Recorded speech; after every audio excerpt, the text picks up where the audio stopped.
नमस्कार। हमारे इस विशेष सांकेतिक समाचार में आप सभी दर्शकों का स्वागत है। मैं हूं साइमा खान।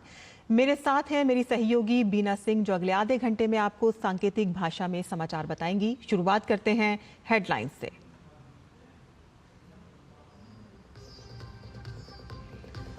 भारत और न्यूजीलैंड के बीच रक्षा और शिक्षा सहयोग समेत 6 समझौतों पर करार। दोनों देशों के प्रधानमंत्रियों ने आतंकवाद के खिलाफ मिलकर लड़ने की प्रतिबद्धता दोहराई। समृद्ध, स्वतंत्र और सुरक्षित हिंद प्रशांत क्षेत्र पर दिया जोर।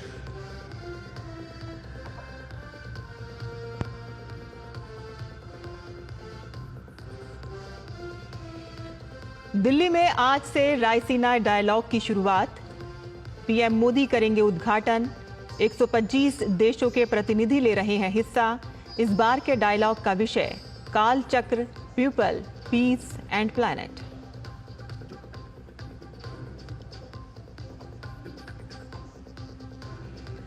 राज्यसभा में रेल मंत्री अश्वनी वैष्णव ने रेल मंत्रालय के अनुदान मांग पर चर्चा का दिया जवाब। कहा कि यात्रियों के ट्रांसपोर्टेशन पर 57,000 करोड़ की सब्सिडी देती है सरकार।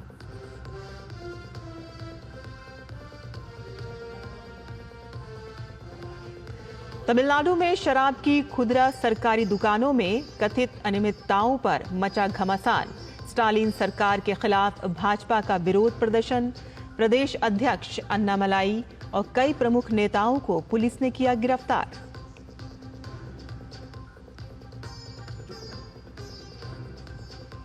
कर्नाटक सरकार द्वारा सरकारी ठेकों में मुसलमानों को 4% आरक्षण को लेकर भाजपा हमलावर। भाजपा सांसद तेजस्वी सूर्या ने कहा कि धर्म के आधार पर आरक्षण पूरी तरह से असंवैधानिक।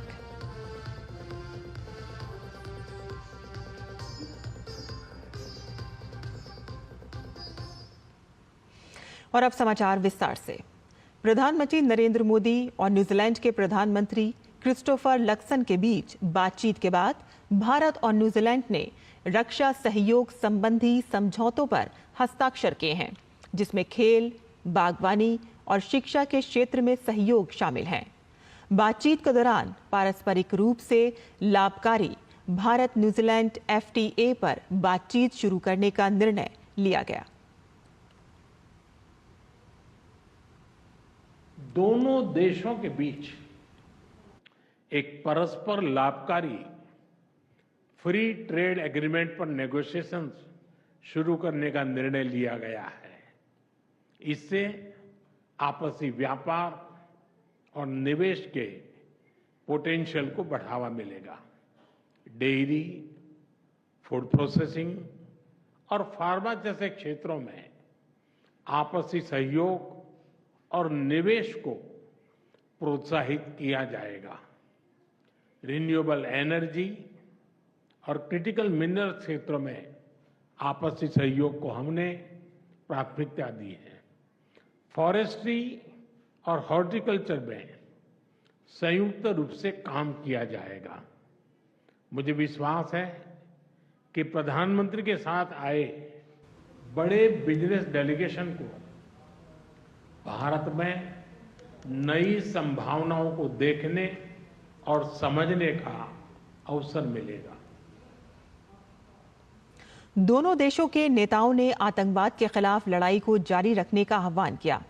प्रधानमंत्री नरेंद्र मोदी ने कहा कि दोनों देश आतंकवादी, अलगाववादी और कट्टरपंथी तत्वों के खिलाफ लड़ाई में सहयोग करना जारी रखेंगे। आतंकवाद के खिलाफ हम दोनों एक मत हैं। चाहे 15 मार्च 2019 का क्राइस्ट चर्च आतंकी हमला हो या 26 नवंबर 2008 का मुंबई हमला, आतंकवाद किसी भी रूप में अस्वीकार्य है। आतंकी हमलों के दोषियों के खिलाफ कड़ी कार्रवाई आवश्यक है। आतंकवादी, अलगाववादी और कट्टरपंथी तत्वों के खिलाफ हम मिलकर सहयोग करते रहेंगे। इस संदर्भ में न्यूजीलैंड में कुछ गैर कानूनी तत्वों द्वारा भारत विरोधी गतिविधियों को लेकर हमने अपनी चिंता साझा की। हमें विश्वास है कि इन सभी गैर कानूनी तत्वों के खिलाफ हमें न्यूजीलैंड सरकार का सहयोग आगे भी मिलता रहेगा। प्रधानमंत्री नरेंद्र मोदी ने मुक्त, सुरक्षित और समृद्ध हिंद प्रशांत क्षेत्र की वकालत की। उन्होंने कहा कि दोनों देश विकासवाद की नीति में विश्वास रखते हैं। फ्री, ओपन, सिक्योर और प्रॉस्परस इंडो पैसिफिक का हम दोनों समर्थन करते हैं। हम विकासवाद की नीति में विश्वास रखते हैं, विस्तारवाद में नहीं। इंडो पैसिफिक ओशन इनिशिएटिव से जुड़ने के लिए हम न्यूजीलैंड का स्वागत करते हैं। इंटरनेशनल सोलर अलायंस के बाद CDRI से जुड़ने के लिए भी हम न्यूजीलैंड का अभिनंदन करते हैं। भारत और न्यूजीलैंड के बीच प्रतिनिधि मंडल स्तर की बातचीत के दौरान न्यूजीलैंड के PM क्रिस्टोफर लक्सन ने कहा कि भारत के साथ नए क्षेत्रों में सहयोग बढ़ाया जाएगा।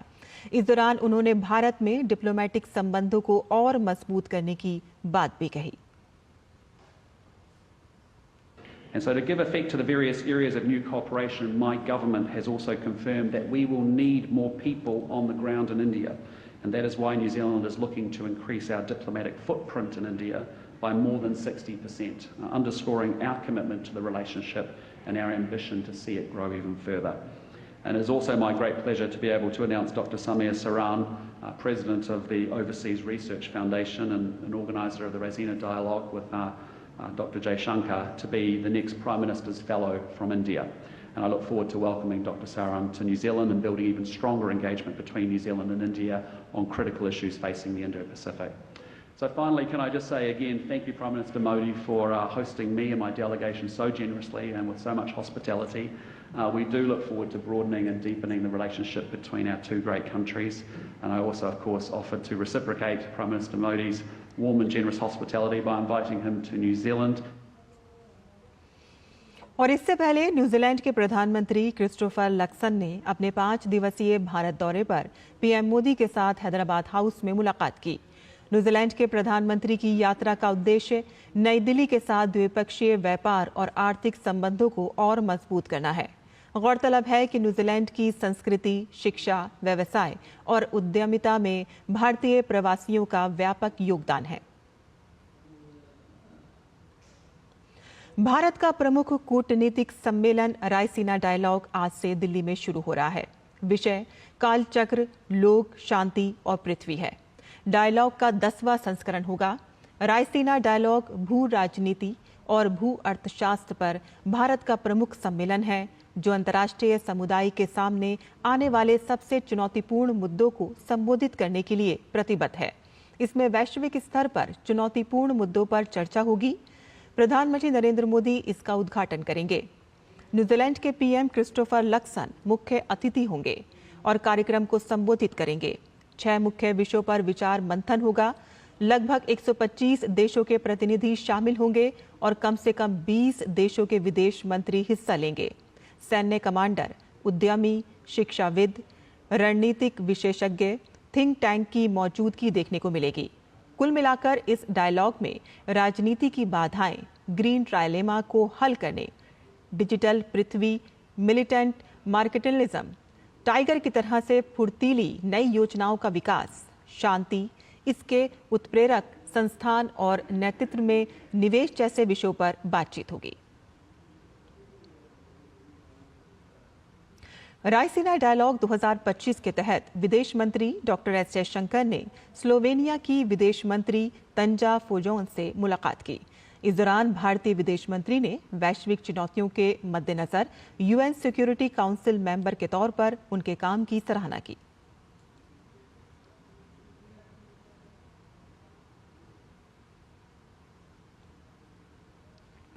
एस जयशंकर ने स्वीडन की विदेश मंत्री मारिया एम स्ट्रेनगार्ड से भी मुलाकात की और यूरोपीय यूनियन के साथ भारत के संबंधों को और मजबूत करने के लिए चर्चा की।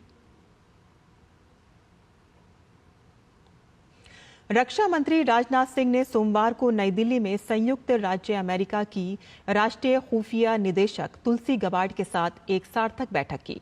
दोनों नेताओं ने इस बात पर जोर दिया कि सामरिक सुरक्षा दोनों के देशों के बीच व्यापक वैश्विक सामरिक सहयोग का एक महत्वपूर्ण स्तंभ बनी हुई है। राजनाथ सिंह और तुलसी गबार्ड ने भारत और अमेरिका के बीच सैन्य अभ्यास, सामरिक सहयोग, रक्षा औद्योगिक आपूर्ति श्रृंखलाओं के एकीकरण और सूचना साझाकरण सहयोग सहित कई अहम मुद्दों पर समीक्षा की। बैठक में दोनों नेताओं ने अत्याधुनिक रक्षा नवाचार में सहयोग के लिए संभावनाएं तलाशी, जो पारस्परिक सामरिक हितों को आगे बढ़ाने के लिए उनकी साझी प्रतिबद्धता को दर्शाता है। और इसके अतिरिक्त उन्होंने अंतर संचालन को बढ़ाने और रक्षा औद्योगिक आपूर्ति एकीकरण को बढ़ावा देने जैसे प्रमुख क्षेत्रों पर भी चर्चा की। रक्षा मंत्री ने भारतीय संस्कृति और विरासत के प्रति उनकी दृढ़ सद्भावना और प्रशंसा के लिए अमेरिकी राष्ट्रीय खुफिया निदेशक के प्रति आभार व्यक्त किया और कहा कि ऐसी भावनाएं भारत और अमेरिका के बीच मित्रता के बंधन को और गहरा करती हैं।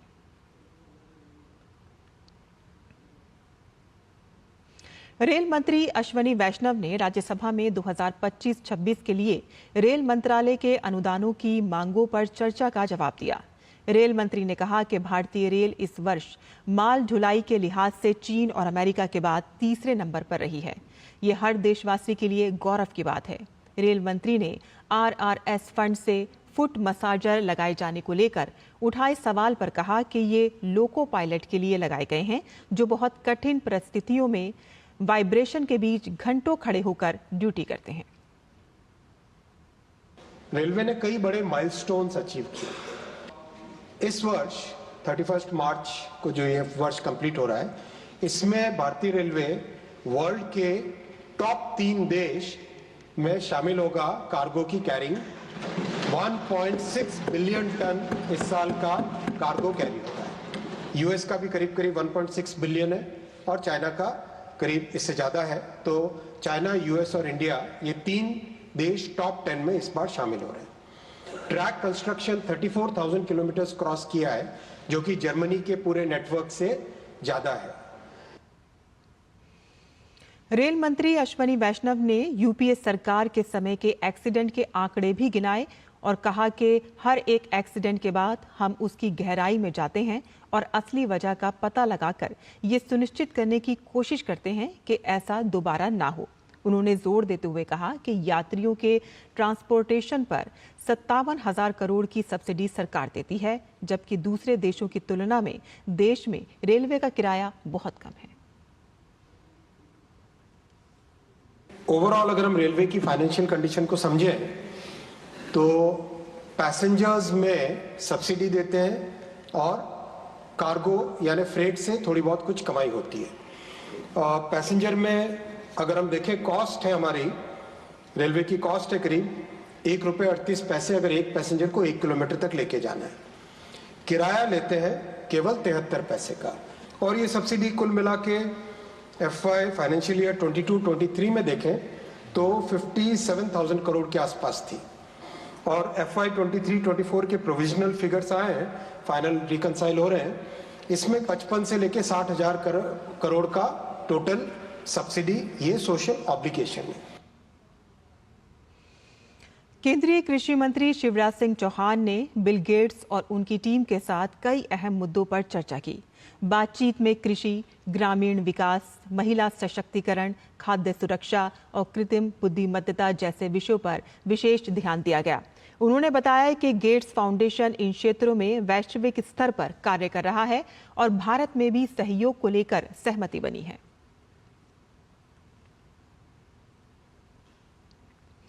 लोकसभा अध्यक्ष ओम बिरला ने आज वियतनामी संसदीय प्रतिनिधिमंडल से संसद भवन में मुलाकात की। वियतनाम की नेशनल असेंबली के वाइस चेयरमैन युगेन डुक हाई के नेतृत्व में वियतनामी संसदीय शिष्टमंडल इस समय भारत के दौरे पर है। ओम बिरला ने वियतनामी शिष्टमंडल को भारत की संसद की कार्यप्रणाली और बजट सत्र के बारे में जानकारी दी।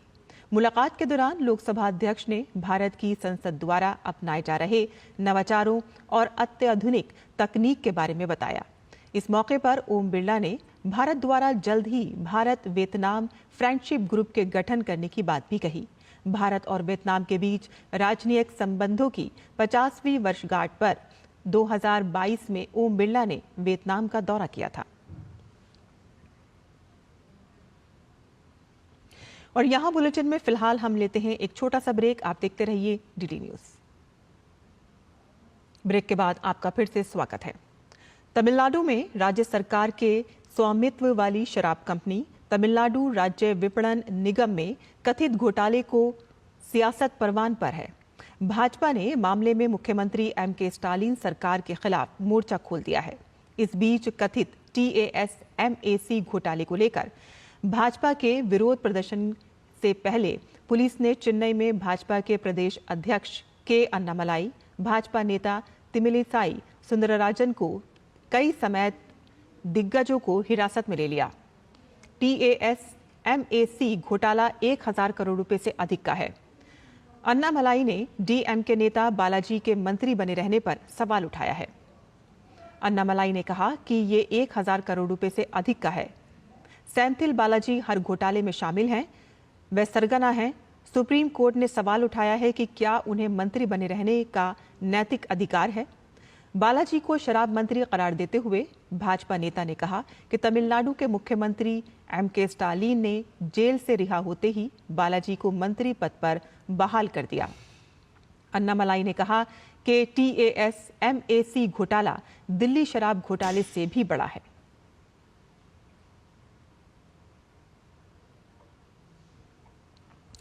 कर्नाटक सरकार द्वारा ठेके में मुसलमानों को 4% आरक्षण को लेकर भाजपा लगातार हमलावर है। भाजपा सांसद तेजस्वी सूर्या ने बीजेपी धर्म के आधार पर आरक्षण को पूरी तरह से असंवैधानिक बताया। उन्होंने इसका विरोध करते हुए कर्नाटक सरकार से इस फैसले को वापस लेने की मांग की। The Siddaramaiah government in the budget last week has proposed to introduce a 4% reservation in government tenders by amending the KTPP Act. This move is not only patently unconstitutional, also something that the framers of this constitutions had rejected outright even at the time of forming of the constitution. This is also an idea that, quoting the words of Dr. Baba Saheb Ambedkar, has the potential to balkanize India. The Bharatiya Janata Party firmly opposes this proposed unconstitutional move and demands from the Siddaramaiah government to immediately roll back this proposed unconstitutional misadventure. Tejasvi Surya ने कहा कि धर्मनिरपेक्षता का दावा करने वाली Congress vote bank के लिए धर्म के आधार पर आरक्षण दे रही है और इसे असंवैधानिक बताते हुए तेजस्वी सूर्या ने कहा कि कांग्रेस की तुष्टीकरण की राजनीति का बाबा साहेब अंबेडकर ने भी विरोध किया था। You claim to be a practitioner of secularism. Is this the brand of secularism that the Constitution of India and Baba Saheb Ambedkar envisaged for the country, where benefits of reservations are taken away from SC/STs and given over to minority Muslims? When the idea of reservations for minorities on the basis of religion was mooted during the framing of the Constitution, Baba Saheb Ambedkar had opposed this idea tooth and nail with these words. In 1949, while discussing this very idea, Ambedkar had said on the floor of the Constituent Assembly that the reservation of seats for religious minorities on the basis of religion is a fatal dose for the country. Delhi के जंतर मंतर पर मुस्लिम personal law board द्वारा किए जा रहे धरना प्रदर्शन पर वक्फ संशोधन विधेयक पर गठित जेपीसी के अध्यक्ष जगदम्बिका पाल ने कड़ी आपत्ति दर्ज की है। उनका कहना है कि किसी भी मुसलमान को इससे 1 इंच भी जमीन का नुकसान नहीं होगा, बल्कि गरीब और पसमानदा मुसलमानों को इससे सीधा लाभ होगा। डीडी न्यूज के संवाददाता ऋषि कुमार से खास बातचीत में उन्होंने कहा कि मैं चुनौती देता हूं विपक्ष को कि इससे किसी को भी कोई भी नुकसान नहीं हो सकता।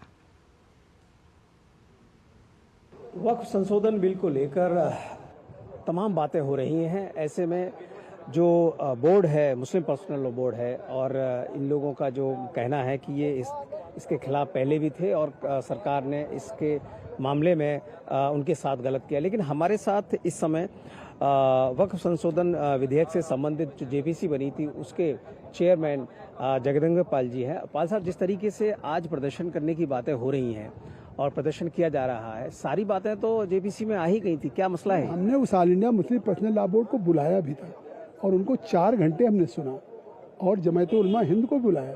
जब सभी को बुलाया, सारे स्टेक होल्डर्स के साथ डिस्कस किया, विपक्ष के जो सांसद जा रहे हैं उनको हमने उनके व्यूज को रिकॉर्ड किया है और यहाँ तक कि अपनी रिपोर्ट दिया। उसके साथ जो डिसेंट नोट है वो भी हमने लगाया 228 पेज का। तो इतनी बड़े डिसेंट नोट के साथ लोकतांत्रिक प्रक्रिया में उस जेपीसी की रिपोर्ट है और इसके बावजूद भी देश के लोगों को या तो गुमराह कर रहे हैं, या तो कोई सियासी तकरीर है, या विपक्ष के लोग अपने अस्तित्व को बचाने के लिए, अल्पसंख्यक के तुष्टीकरण के लिए, वोट की राजनीति के लिए गए हैं। नहीं तो ये विरोध क्यों हो रहा है? मैं चुनौती देता हूं कि अगर इससे कहीं भी उस वक्फ की संपत्ति को और ट्रांसपेरेंट ढंग से एडमिनिस्ट्रेट करने के बजाय अगर कहीं कोई नुकसान हो तो मैं उसका जवाब देने के लिए तैयार हूँ। एक चीज और कही जा रही है कि इससे सरकार जमीन हड़पने की प्रक्रिया शुरू करना चाहती है। इस तरीके के जो आरोप देश के आम अल्पसंख्यकों को गुमराह किया जा रहा है। अभी तक वक्फ की प्रॉपर्टी को खुर्द-बुर्द केयरटेकर करते थे, मुतवल्ली करते थे। ये कानून पास होगा तो इससे निश्चित तौर से सरकार के द्वारा लाए गए कानून से आम गरीब मुसलमान के लोगों को फ़ायदा मिलेगा। अनाथ बच्चों को, विधवाओं को कहीं 1 इंच कोई कब्रिस्तान या मस्जिद नहीं कोई कब्जा करने जा रही सरकार। कहाँ प्राविधान बता दें। तो हमने बात की जगदम्बिका पाल जी से, जिनका कहना है कि इस कानून के बनने से जो गरीब मुसलमान हैं, जो पसमानदा मुसलमान हैं, उन सबको लाभ होगा और विपक्ष सिर्फ सियासत कर रहा है। कैमरामैन विक्की के साथ ऋषि कुमार, डीडी न्यूज़, दिल्ली।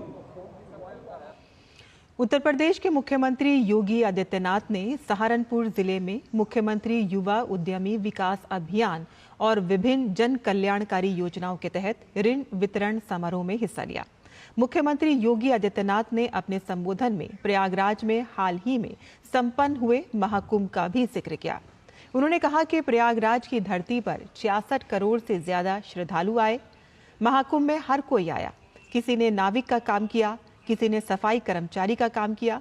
उन्होंने अच्छी कमाई की क्योंकि उनकी नीयत साफ थी।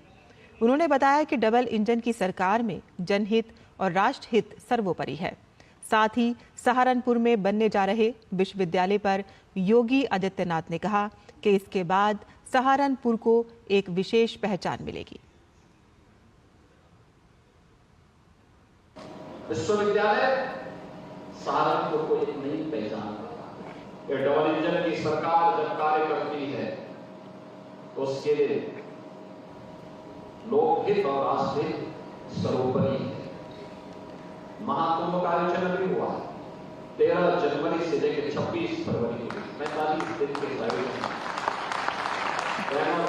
66 करोड़ से अधिक श्रद्धालु प्रयागराज की धरती पर। वहां पर हर एक क्षेत्र से जुड़े हुए व्यक्ति ने कुछ भी काम धंधा शुरू किया, करोड़ों करोड़ कमाए हैं उन लोगों ने, करोड़ों रुपया कमाया। यानी नियत साफ भी, पैसा भी कमाया। तो हमारा ये विशेष बुलेटिन यही समय पर समाप्त होता है। मुझे और मेरी सहयोगी बीना सिंह को अब अनुमति दें। नमस्कार, आप देखते रहिए डीडी न्यूज़।